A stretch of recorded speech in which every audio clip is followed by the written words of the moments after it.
On behalf of your host, Steve D, this is Bruce Buffer saying thank you for tuning in to Xtreme Lyfe. And now, this is the moment Xtreme Lyfe fans around the world have been waiting for. It's time!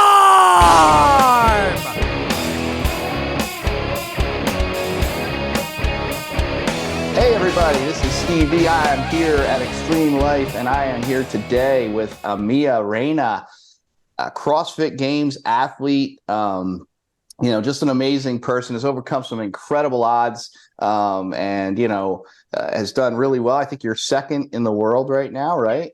Yes. Which is incredible. It's just amazing. Yeah, it's crazy. Absolutely crazy. It's been a hell of a ride, right? Definitely, yeah, for sure. I'm sure. And it's like, and this was your first year at the games, right? Yeah. Okay. This was my first open to register for. It must be, now you're how old now? I'm 19. I am a full-time college student and I work. I got into CrossFit about 2 years ago, but I watched my mom do CrossFit all growing up. She's been doing it since I was like 10 or 12, around there. And so I was always in the box. And I've tried sports when I was in high school and middle school, and I just didn't function the way other people did. And I was really, really bad. And it was so embarrassing for me. So I just quit. I was just like, I'm not going to do this. Yeah. But I was diagnosed with left hemiplegia, which means I have scar tissue on the right side of my brain. So the left side I don't have as much range of movement. It's smaller, weaker.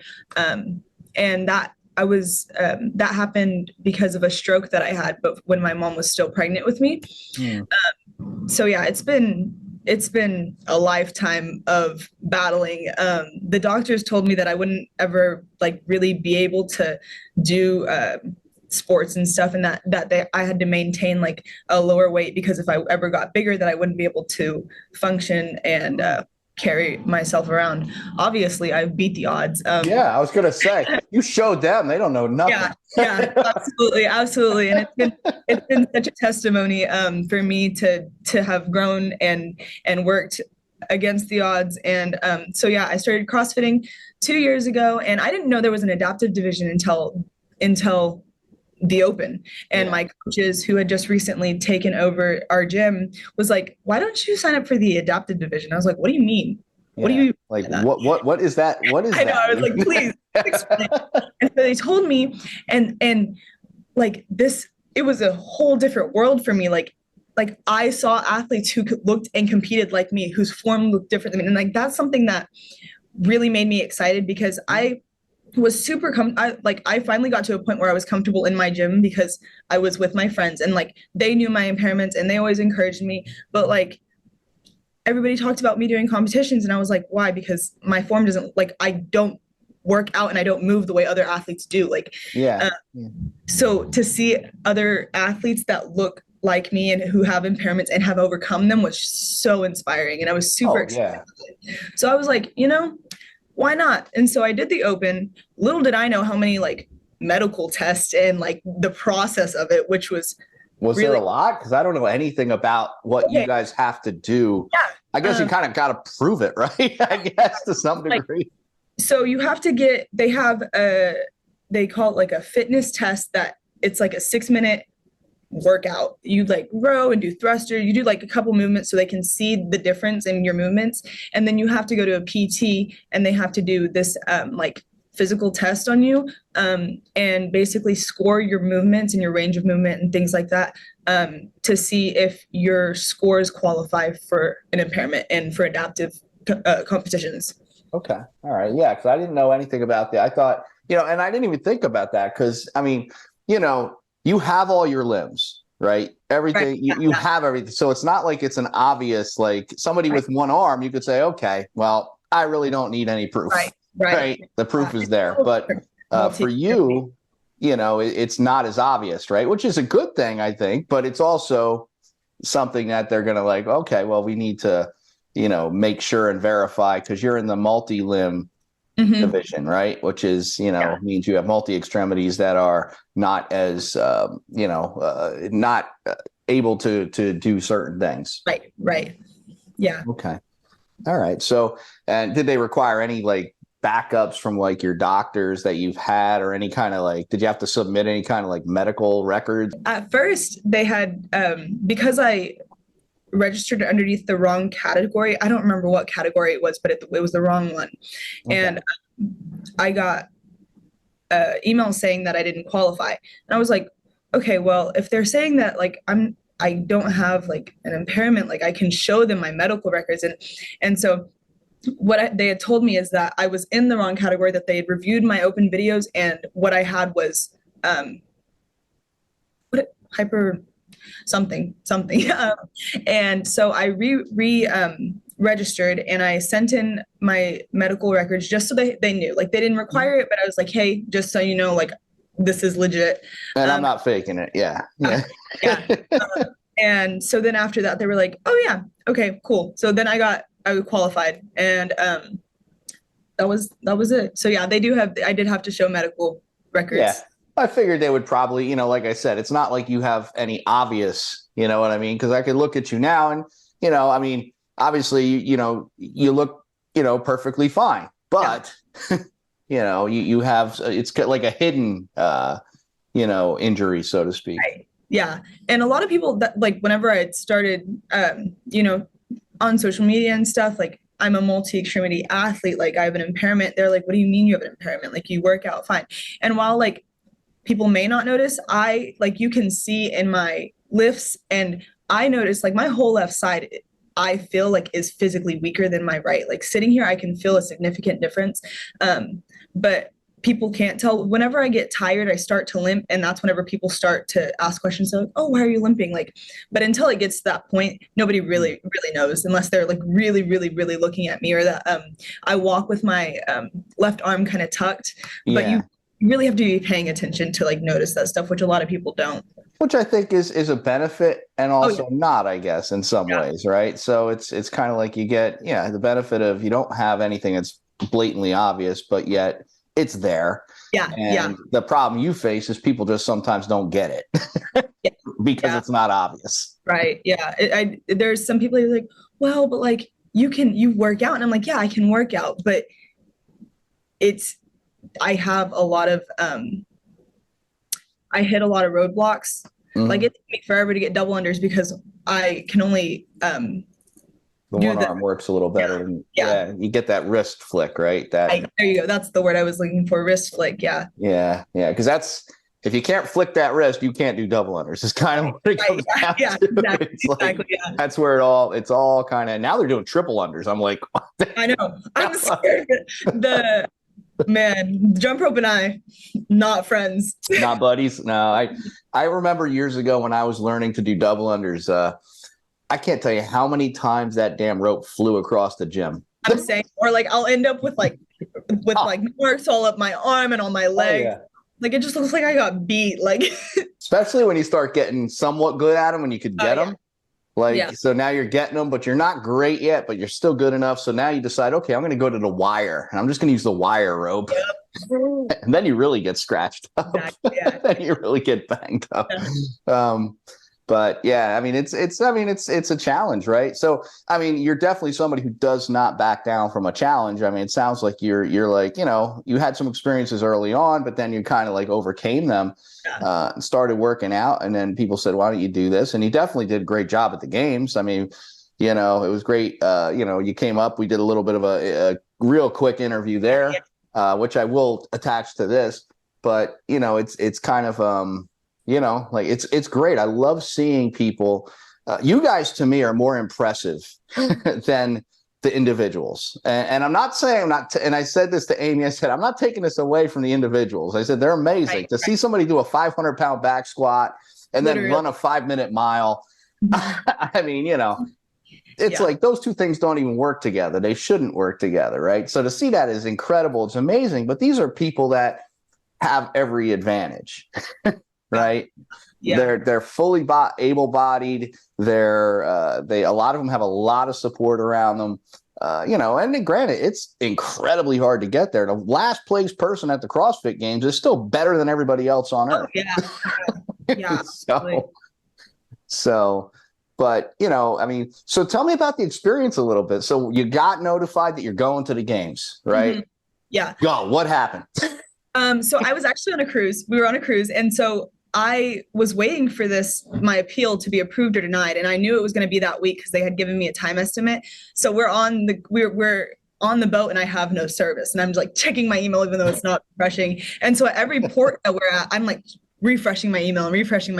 And finally, we're in Mexico. We're in Cozumel, Mexico. I had just gotten done swimming with dolphins, and I looked at my email, and there it is. Like, it was the best like timing because I was already like so happy because I just swam with dolphins. I was like, oh my gosh, like I found out that I'm going to the games in Mexico. How cool. But really after that, like, so when they had denied my qualification, and between the time they had denied me and my appeal, I was really like, it was definitely a mental challenge for me because I was like, it was discouraging. I was like, well, like, I had already started like kind of picking up my training because previous to this, I was only in the gym like 3 to 4 times a week. Like, I wasn't really, like, I had no goal. You weren't training hard, right? You weren't going super hard. Then I started picking up. I was going every day. I would throw in like some 2-a-days, nothing super intense, but like definitely more. I was in the gym more than I was. And so then whenever in between that time frame, I was faced like with, am I going to continue training or am I just going to not? And my coach was like, we're going to keep training until they give us a no. And it was hard for me to take that and run with it because in my mind, they'd already told me no. Like, I think that is probably one of my favorite things that from this whole experience that I've become mentally tougher. And more confident in this thing. So yeah, I get I win my appeal and they told me I'm going to the games, and really the minute I got back from that cruise, it was game time. Like I was working out. Really, I had to say bye to my social life. School was ending. I was in summer, so all I did was work out and work. That's literally all summer. I was doing 2-a-days, 3 to 4 times a week. I was in the gym all of the time and really just strategizing and stuff. But the whole time, like, I'm on cloud 9. Like, this is never an experience that I would have thought I had in a million years. So I was just everything that happened from the minute we got in Madison was like so surreal to me, and I was just trying to soak it all in. Like, I was like, my mind was blown. My eyes were huge the whole time. The smile was like not off of my face the entire week. I was, even when I had a bad event, like I was still just like, wow, I was just on the same platform that all of my favorite CrossFitters have been on and all that stuff. Yeah. And I know when I saw you in North Park and we did that quick interview there, you know, you were like, you were definitely like in a place. I mean, you were basically there and kind of, just obviously extremely happy. What was the most difficult part? Definitely not being able to see who was behind me because we're all a big group. Okay. So I didn't know where anybody else in my division was except for Courtney. Okay. So I was like, just keep moving because if you don't look, somebody's gonna pass you. Yeah, no, it's tough, right? When you're in that big of a group, you have no idea. The finish was my favorite, though. The finish, everybody's favorite. Yeah. I know, guys. Like the sprint, I was like, "You're almost there." Obviously, extremely happy and content to be there. And how about the nerves? Did the nerves kick in at all? I mean, because you're going. Absolutely. I mean, think about it. It's the CrossFit Games. Well, and like, everybody's like, "Are you so nervous?" While I was still here, and I was like, "Well, like in my mind, I had psyched myself out. And I'm like, it's not that. Like, it's whatever. Like, I'm not actually going. Like I had almost postponed it in my mind. Yeah. And then, when we got to Madison, I was like, "Oh, well, I'm just going to get registered. It's not a big deal. Like, it's whatever." Even though the locker room, oh my gosh, like was insane. I was like, "They're giving me all this for free? Are you kidding me?" Like, all of this stuff. And it wasn't until I was in the warm-up area that first morning where I was like, oh, this is happening. Like, we're here. Like, and I had gotten like, I was so scared I don't even know what I was scared for because worst case scenario, I come in 5th. I'm still 5th at multi-extremity adaptive athlete in the world. Like, and I think that's something my dad had told me that over and over and over. He was like, worst case scenario, you get fifth in the world. And I think that definitely helps my nerves. Obviously, I was still nervous, like competing as anybody would be. Oh, of course. Yeah. Well, it's, your sympathetic nervous system kicks in. Right. Yeah. Your fight flight kicks in, all that stuff, all that, and then you got to hope that your parasympathetic nervous system could kick in a little bit. Yeah. So that it drives it down enough so that you don't, because, sometimes when you get into that situation, you're moving too quick, your heart rate gets too elevated. And that's where I was really trying to be careful. But I hit that first lift, I'd settled in. Like, I was like, this is just working out. That's all it is. You do this all this time, just lift. Yep. But between my Olympic lifts and that first WOD, I think that my adrenaline had like started pumping again. And I had, first off, those jerry cans were not what I thought they were going to be. They were way like bigger, which I'd never seen one before. So like way longer. And it was hard for me to. They're awkward. They're very awkward to play with. I walk with my hip turns out, so which means my whole leg turns out, and so I kept tripping over them, which is super frustrating. It was like, just go, like, because I can, damn it, I can carry the weight, but it's hitting my leg, like, stop. But and then we got to the burpees, and I everybody calls me psycho for this. I enjoy burpee over box jump overs and stuff like that. Burpees are like my game. I like grunt work, Yeah. So I was like, all right, I've got this. So I get to the burpees and I burn out. Like, I'm going and going, and I wasn't even that far ahead of anybody. Like, I think that I really just psyched myself out. Anyways, so then I get to the wall ball. Oh no, before that was the jerry cans around the rig, right? Yeah. Again, I was just tripping over myself the whole time. Very frustrating, very annoying. I was like, well, you're not used to that object, right? You're carrying an odd object with you, and you have, you haven't had the chance to figure out how to adapt to it. Right. And that's a tough place to be at the CrossFit Games. Yeah. And so I get to the wall ball, and I'm like, oh, it's a 10-pound wall ball. I was training with a 20-pound, so I was like, it should be a piece of cake. But it wasn't. Why was, like, I had to, because the 20-pound pushes me down, there's a lot of weight, and the 10-pound didn't. I was really having to focus on depth, so I didn't get no reps. But then I kind of recovered on the row, and I was like, okay, just you got to do it again. Just calm down and go. And I think that's when I started feeling better. Like, I had slowed my heart rate down, and I had gotten focused and like not so scattered, because I had gotten no rep after no rep after no rep on those wall balls. And so I just tried to like restart, because I knew if I went into it and like just tried to bust out those calories on the row, like I was going to go back and be frantic and get no reps again.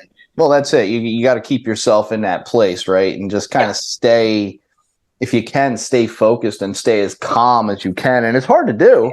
I mean, it's definitely easier for me to say sitting here right now, but when you're there, I mean, it's a million things are going through your head, right? You're like, I've done a million of workouts like this in practice, but, now, so the good thing about doing a million movements like that in practice is, where your strengths are, where your weaknesses are, where you could kind of dial back a little bit and just kind of sit in, let your heart rate come down. Allow yourself, if that's a strong movement for you, you have two choices. You could either fly through it, or you can use it as a rest period for the next movements. Yeah. Those are your choices. That's it. It's all you got. So trying to figure that out with an odd object or something at the games, that's a weird spot. Yeah. You got to find where you're going to recover. Yeah. And, and you're only a couple years. I mean, you said you're 2 years into CrossFit, right? 2 or 3. Yeah. So you're going to figure more stuff out, and you're going to get better if you keep with it. I mean, I'm sure. Let me ask you. I'm not assuming, I guess. Do you plan on staying with it? Absolutely. Yeah. Okay. Absolutely.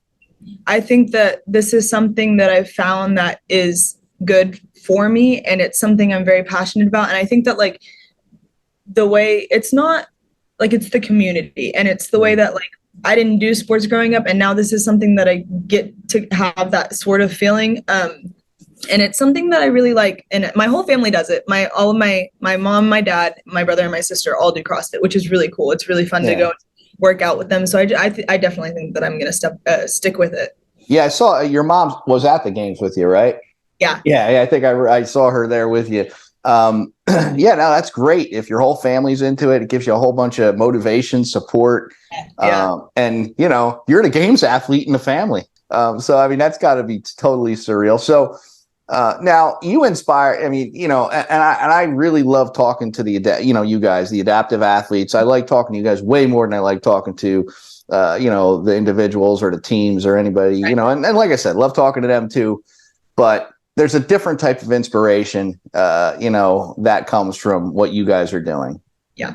You inspire a lot of people, to say, I use you guys. I'm going to say I use you guys all the time. People get mad at me because I'll put videos up of you guys working out or any of the adaptive athletes up there. And I'll say, and I'll put underneath it, what's your excuse? What's your excuse? Yeah. Right. I love doing that because, hey, if it aggravates you, it's good. It means I hit a nerve and maybe you'll get moving a little bit, right? Get off the couch, stop eating donuts and go do something something good for yourself. Yeah. I've had a lot of people come up to me and be like, you took away my excuse. And I'm like, I'm glad I did, Good. Get off your butt. Go do something. Right. Get off your butt. Go, go run, do something, get some movement. You don't have to be you don't have to go be a games athlete, but you should get some movement, right? I mean, that's the thing, when you're stagnant and you're sitting around, it just, you fall apart, really. Yeah. They're like, oh, well, my body hurts. I'm like, your body's going to feel better whenever it's in the gym. Yeah, you got some soreness, but that's it. And I am not one who believes that CrossFit is for everybody. CrossFit's for a lot of people because it's so adaptable. You can change the movements the way you need to, but I understand that CrossFit isn't for everybody. I'm just a big believer in taking care of your body. Like, God gave us this body, and I think that it's super important for us to take care of it and live the best quality of life that we can. Well, people that work out live longer. People that work out, and it's a whole lifestyle thing. I mean, someone asked me a while back, what is it? How do I get fit? Right. This is somebody who's a bit overweight, hasn't really worked out in a long time, said, I'm trying to get fit. How do I do it? I said, well, first thing you got to realize is it's two things. It's 80% diet, 20% exercise. That's the key to getting fit. Right now. And that's just getting normal fit, right? Just to become a normal person, not games fit, not competitive, because there is a difference between being working out to be healthy and fit and working out to be competitive. Those are two completely different things. Yeah. And I talk about that with people all the time. They're very different things. I mean, you take 45 minutes a day, 4 to 5 days a week, and change your diet, and you'll get healthy. You'll get fit.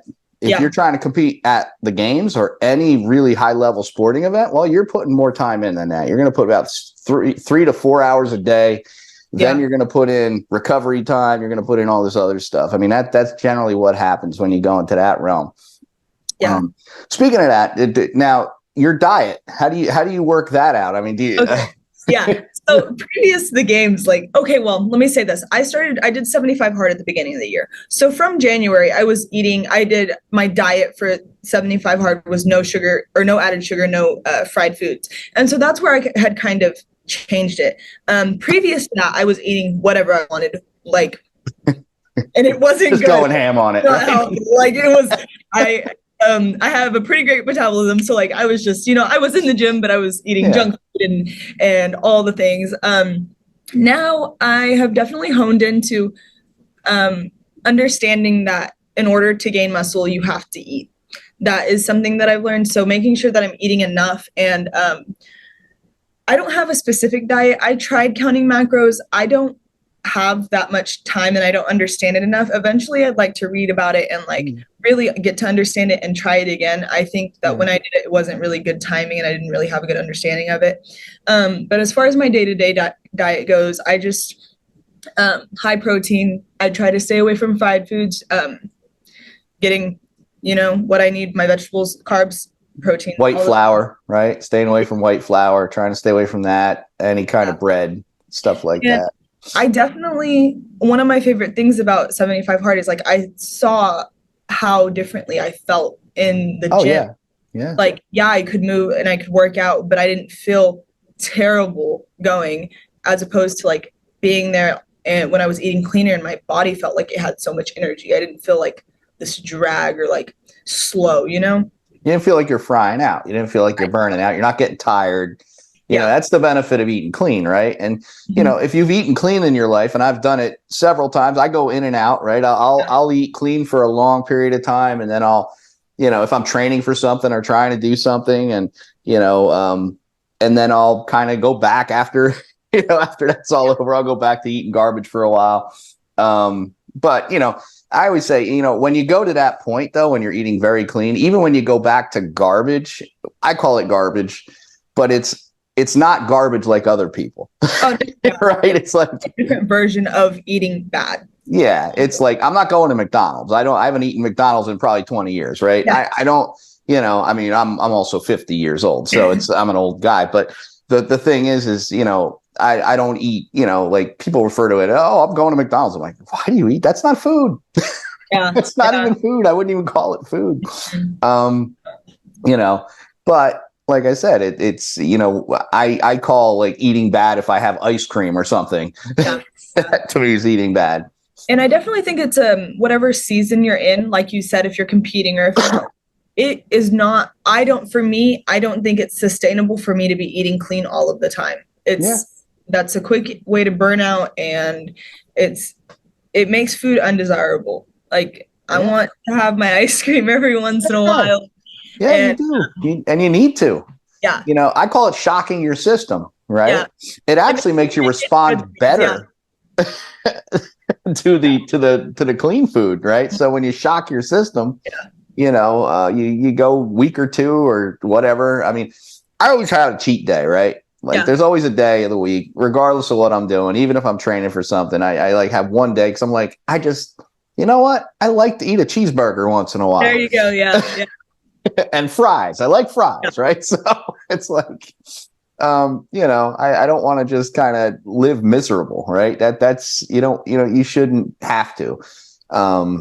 So your plan next year, you're gonna try for the games again? You're going for it? For sure. And I think I have to look into it, but I would like to do some competitions during my off season. I think I'm gonna look at Wadapalooza because I know they have an adaptive division, and they have an online qualifier. So hopefully I'll be doing that soon. And just learning more about, you know, the competition world and stuff. I'm hoping that I get some opportunities and stuff just to go and work out and have a good time. You should. Wadapalooza would be a good one for you, I think. That'd be a good one. There's a few that have the adaptive divisions. And I can't wait to cover you guys again next year. And I actually have some plans right now of ways to cover you guys to get a lot more footage and stuff and get a lot more stuff going on. I'm going to bring more photographers and stuff with me this year coming up. I just got to know where the hell it's going to be. Right. Oh my gosh. The anticipation of that is killing me. Well, they're talking about, I mean, there's been a lot of kind of speculation. You know, one was Austin, Texas. Yeah. Which would be good for you because you're in Texas, right? Right. Yeah. I would love it to be. I'm worried about because they postponed the run because it was too hot. Oh, it'll be too damn hot in Texas. That's for sure. So it sounds like, are we sure about this? Are we sure? Like, it's fine. It'll be in my backyard. Yeah. Well, you're used to working out in it, right? Everybody who's coming from like Colorado or something's going to die. Right. Yeah. Yeah. So they talked about that. Somebody said something about Atlanta.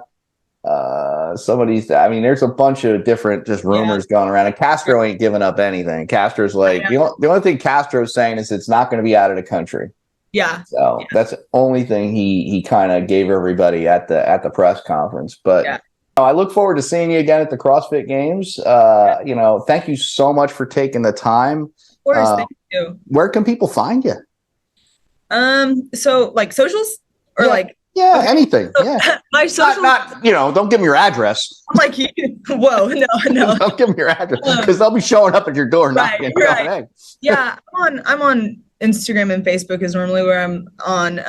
My tag is just my first and last name, Amea Rayna. I'm trying to get better about content creating and stuff because I think that's super cool. Like I admire people who are good at that because it's really just a talent that it takes. So yeah, it's good to see you doing the things you're doing, and just amazing, and just stay focused and keep moving, and don't let nothing take you down. Just keep going in a positive direction. And, I look forward to seeing you at the games next year, and, we'll chat more, I guess. Thank you. I really appreciate it. I'm super excited.